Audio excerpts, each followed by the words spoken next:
খালটা স্যার যত ইমিডিয়েট একটু ভিজে যান না, একটু ভিজে যান। রাজধানীর বেশ কিছু জায়গা জলমগ্ন হয়েছে। আজকে আপনি ঘুরে দেখছেন, কী কী দেখলেন এবং কী কী পরিকল্পনা? রামনগর বিধানসভার অন্তর্গত বিশেষ নির্মাঞ্চলগুলি, বিশেষ করে সাউথ জয়নগর, আমি আজকে এখানে দেখলাম যে নদীর জল বাড়াতে নির্মাঞ্চলে যে সকল বাড়িঘর আছে প্রায় প্রত্যেক বাড়িতেই জল ঢুকে গেছে।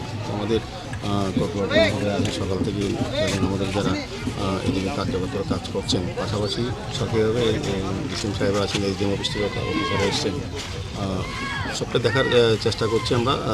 পরিস্থিতির উপর নজর রেখে পরবর্তী ব্যবস্থা গ্রহণ করা হবে।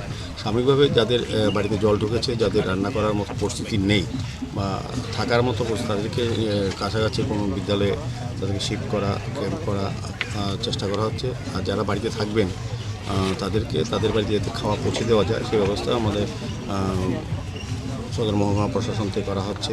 আমাদের কর্পোরেটর উদ্যোগ নিয়েছেন, এই এলাকার যারা আছে আমাদের দলের তরফ থেকেও কার্যকর্তারা বাড়ি বাড়ি গিয়ে খোঁজ দিচ্ছেন, তাদের পাশে থাকছেন। আমি নিজেও এসেছি, সবটা জায়গায় ঘুরবো। দেখা যাক, পরিস্থিতির উপর নজর রাখছি, পরিস্থিতি অনুযায়ী ব্যবস্থা গ্রহণ করা হবে। কারোর কোনো আতঙ্কের কিছু নেই। আমাদের এখানে বোটও দেওয়া হচ্ছে, যেখানে প্রয়োজন আছে নৌকা যেখানে যা চাইছেন তাদেরকে শিফট করা হচ্ছে। সার্বিকভাবে আমাদের সরকার এবং জেলা প্রশাসন, মহকুমা প্রশাসন এবং পৌর নিগম এবং আমরা সবাই চেষ্টা করছি তাদেরকে রিলিফ দেওয়া এবং তাদেরকে এই জলের থেকে উদ্ধার করে কোথাও কাছাকাছি জায়গায় তাদেরকে সুন্দরভাবে রাখা। এই ধরনের আর্থিক সহায়তা পরিস্থিতির বিষয়টা এরকম হচ্ছে, আর্থিক সংস্থান আছে কি না নাই, প্রয়োজনীয় অনেক সময় ব্যবস্থা করতে।